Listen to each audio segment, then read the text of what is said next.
Not only did you having an affair shattered our marriage, all of that guilt and shame, you like hoisted that on me. Like you gave that to me. Now I have to carry that around for the rest of my life.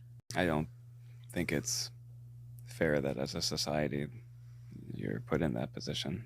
Imagined What happened?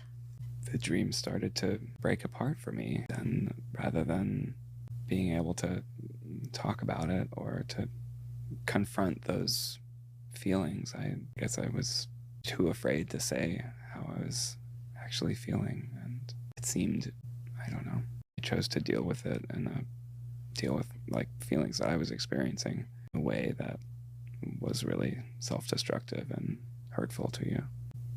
Mm-hmm.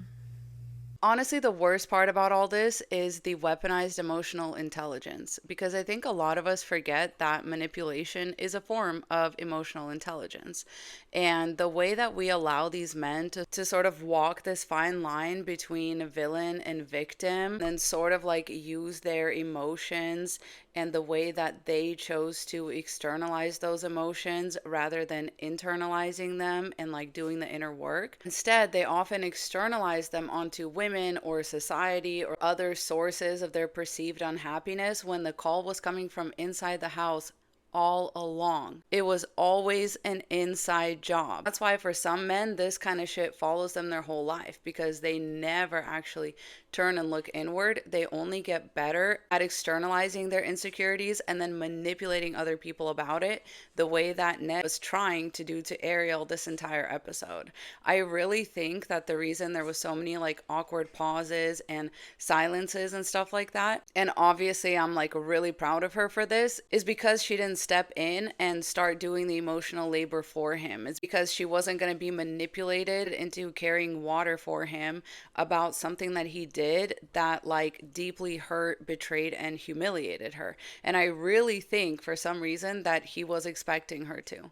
And I just hate the way that men get to pick and choose the things which they get to be emotionally immature or emotionally unintelligent about. They always seem to have enough emotional intelligence to be able to manipulate someone into sleeping with them, though. But it's like they just selectively don't have the emotional intelligence to realize that it would hurt the person that they explicitly promised faithfulness, loyalty, and honor to. It's just, I'm just not buying that. They say that they didn't know what they were doing, but it's like, no, the thing you were doing was a calculated action.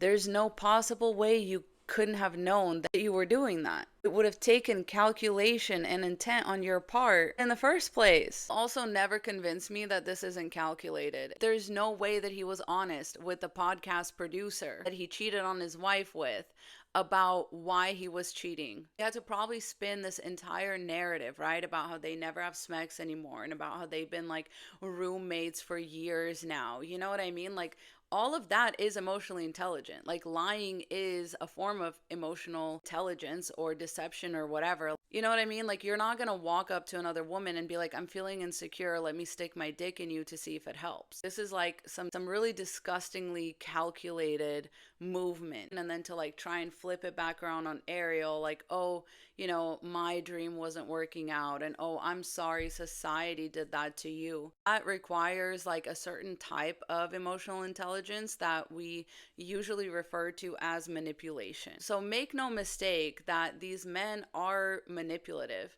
that they will weaponize emotional intelligence against you in order to avoid the inner work because they don't want to do it, because that's the hard part. To them, actually, all of this is kind of easy. Cheating on someone, leading somebody else on, or leading somebody else astray, all of that is easy compared to just even thinking about bruising their own ego a little bit and doing some introspection and like figuring out why it is that they feel so unfulfilled without cheating on their fucking wife of many years, on the mother of their children, the reason for their success. Never underestimate a man's ability to be diabolical, as the patriarchy really does teach them some emotional intelligence skills, and most of it comes in the form of like narcissism and manipulation. Men learn to be extremely calculated with these things. Not only are they externalizing this lack of emotional intelligence, not only are they ultimately blaming like women or society or whatever for their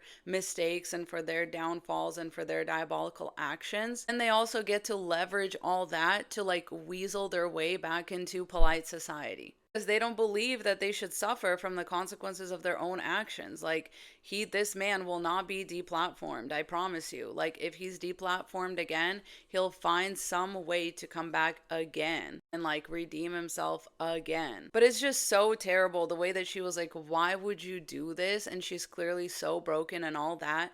And he gives her all this bullshit. He was feeling insecure, and like the dream was like not panning out for him. And it's just so exhausting even to watch the way that men will like continuously externalize their value and their worth onto things, and then are surprised when they don't have the inner like peace and validation that they're looking for. You know what I mean? Like you thought this podcast was gonna like propel you to new heights.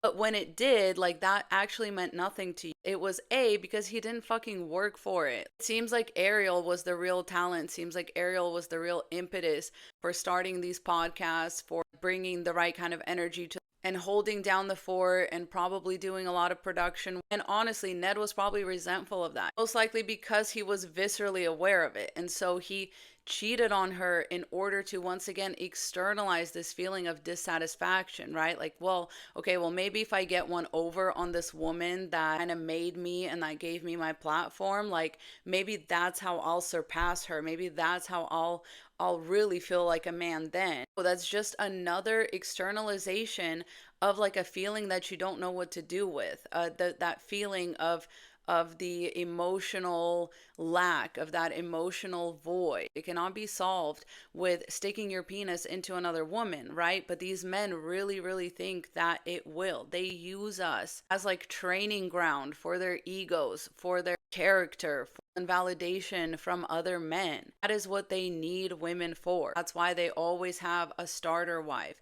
It's your practicing ground. Like, especially sad to watch Ariel sitting there, obviously having done a lot of self-work, obviously being very in touch with like how she feels, being very broken, being very vulnerable, and then looking over at Ned's side. The externalization never stops, right? Like she keeps trying to be like, hey, you did this, and he's like, yeah, it sucks that society did that to you. She keeps actually giving him opportunities for actual redemption, for actual self-work, for actual emotional intelligence, and he keeps skirting them and externalizing once again instead onto everything but the actual thing that happened. He just keeps trying to point the finger at anybody but himself because he's avoiding the inner work. This is really the problem with most men, and the biggest reason why you shouldn't trust a man who's like very externally oriented, right? Like this is why I say men who succumb to peer pressure,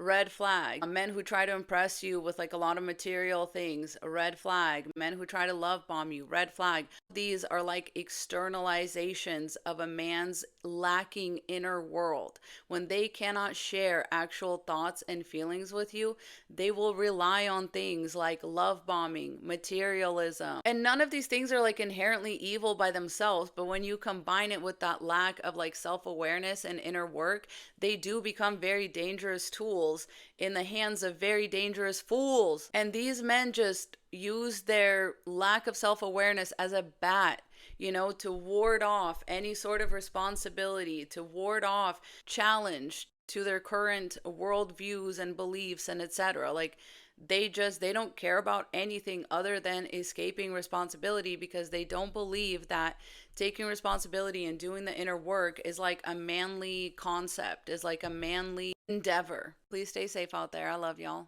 Mwah.